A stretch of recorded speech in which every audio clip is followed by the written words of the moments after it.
Hey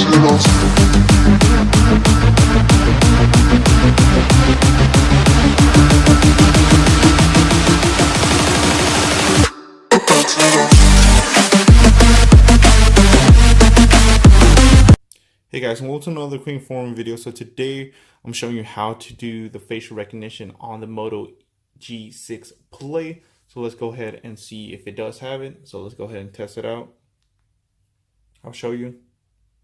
Facial recognition, boom, works.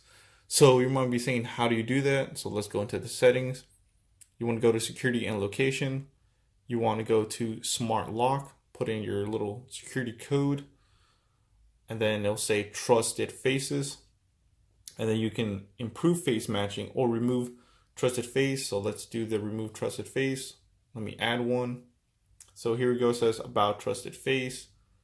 You can unlock it by just looking at it. So here we go. It's recognizing my face. It's not the fastest, but it's pretty cool. Click done. And now when you unlock the phone, here, watch this. I'm not going to put my face. See down here, it's going to look for a face. It's going to say put your security code. But watch this. When I put my face there, it changed. You can just swipe up and boom, it's unlocked. So that's how easy it is, guys, to do facial recognition on the Moto G6 Play by Boost Mobile. But this will work with other variants as well. So Dragonicwarfare signing off. Please comment, rate, subscribe.